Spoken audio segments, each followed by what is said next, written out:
तेलंगाना की राज्यपाल तमिलिसाई सौंदरराजन जी, केंद्र सरकार में मेरे सहयोगी मंत्री जी किशन रेड्डी जी, संसद में मेरे साथी श्रीमान संजय कुमार बंदी जी, यहां उपस्थित अन्य सभी महानुभाव, देवी और सज्जनों, नमस्कार।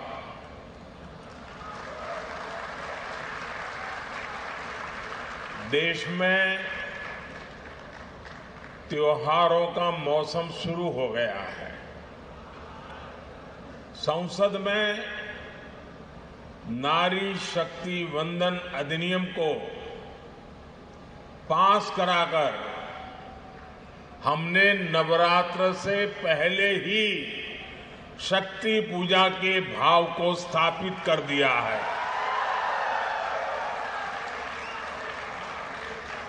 आज तेलंगाना में कई महत्वपूर्ण परियोजनाओं का शिलान्यास और लोकार्पण हुआ है।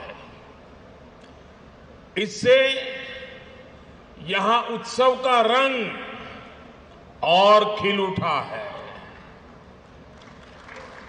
मैं तेलंगाना के लोगों को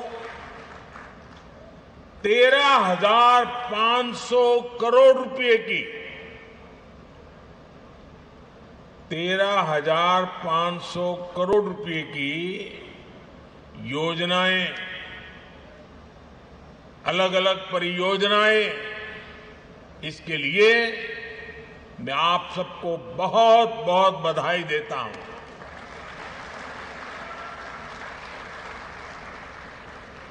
ना कुटुंब सभ्युल्लारा, मुझे खुशी है कि आज मैंने कई ऐसे रोड कनेक्टिविटी प्रोजेक्ट का शिलान्यास और लोकार्पण किया है जिससे यहां के लोगों के जीवन में बहुत बड़े बदलाव आएंगे। नागपुर विजयवाड़ा कॉरिडोर के जरिए तेलंगाना, आंध्र प्रदेश और महाराष्ट्र में आवाजाही बहुत आसान होने वाली है।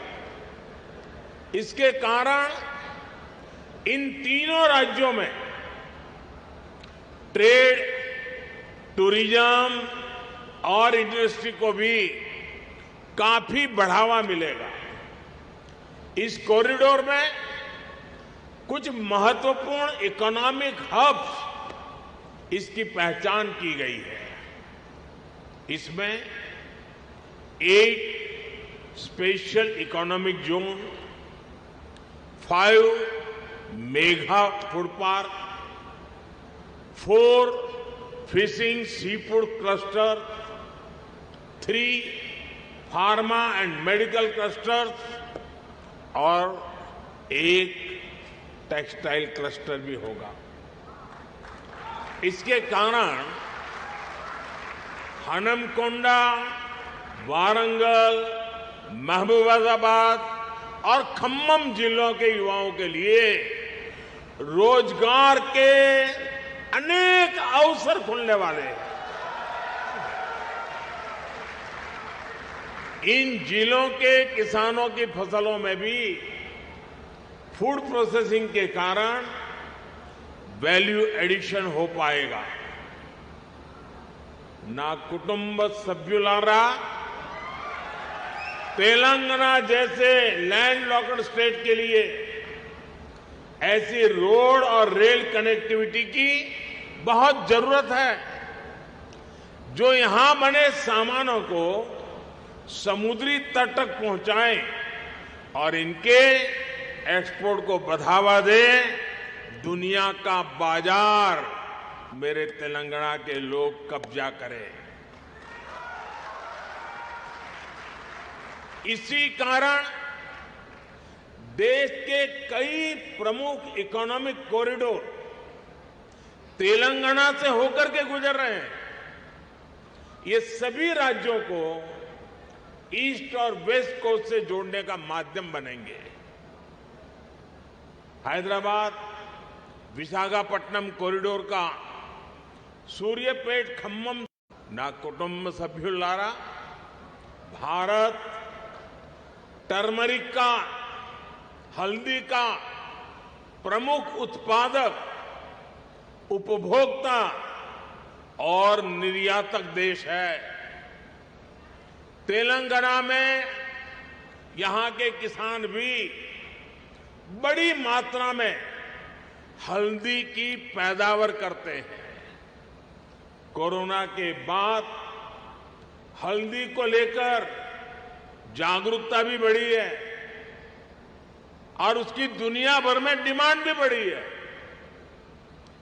आज ये आवश्यक है कि हल्दी की पूरी वैल्यू चेन में उत्पादन से लेकर निर्यात और रिसर्च तक और अधिक प्रोफेशनल वे में ध्यान देने की जरूरत है, इनिशिएटिव लेने की जरूरत है।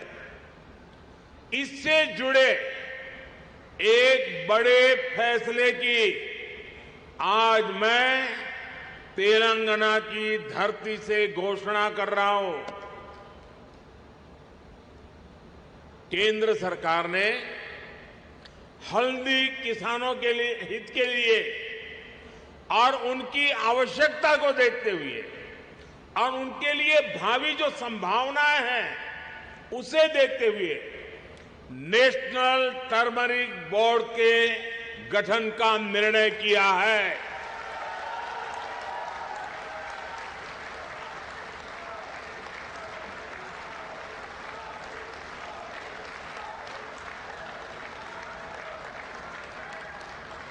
National turmeric board supply chain में वैल्यू एडिशन से लेकर इंफ्रास्ट्रक्चर के कार्यों तक किसानों की मदद करेगा। मैं तेलंगाना और देश के सभी हल्दी पैदा करने वाले किसानों को नेशनल टर्मरिक बोर्ड की उसके गठन के लिए बहुत बहुत बधाई देता हूं।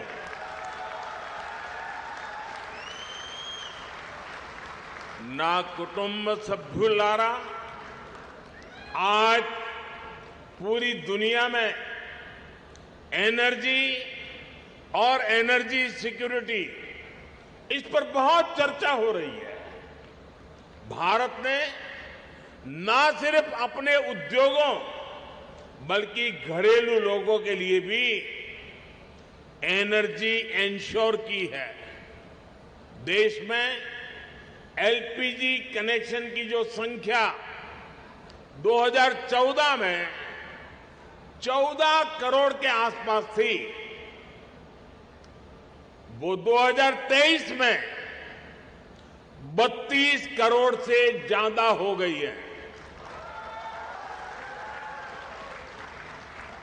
हाल ही में हमने गैस सिलेंडरों की कीमतों में भी कमी की है।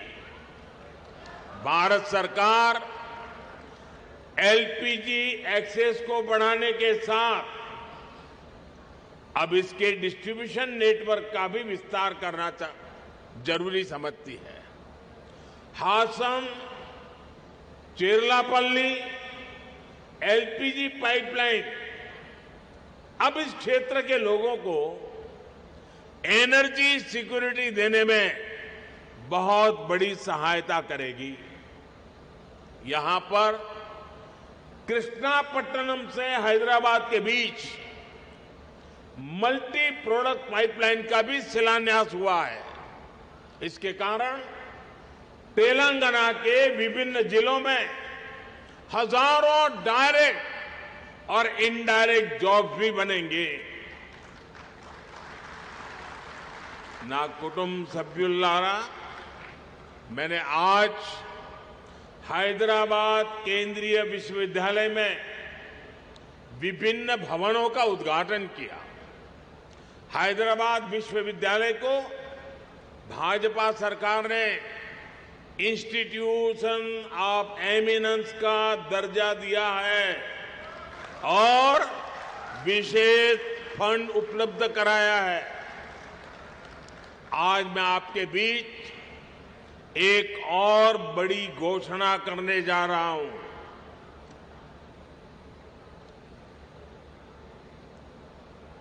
भारत सरकार मुलुगु जिले में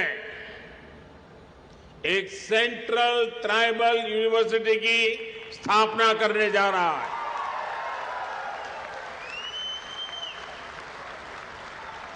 और इस विद्यालय का नाम पूजनीय आदिवासी देवियां समक्का सारक्का के नाम पर रखा जाएगा। Sammakka Sarakka central tribal university, इस पर 900 करोड़ रुपया खर्च किए जाएंगे।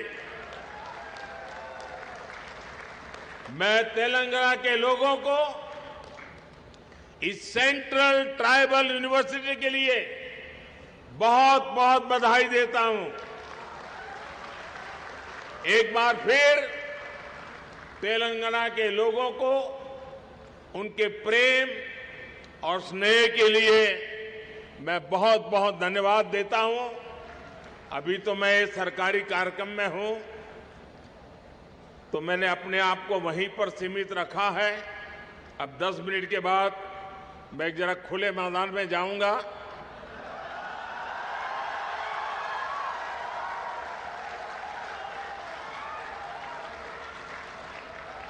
तो वहां जरा खुले मन से बातें करूंगा। और ये मैं वादा करता हूं, मैं जो भी कहूंगा वो तेलंगाना के दिल की बातें करूंगा, यहां के लोगों के दिल की बातें करूंगा। बहुत बहुत धन्यवाद।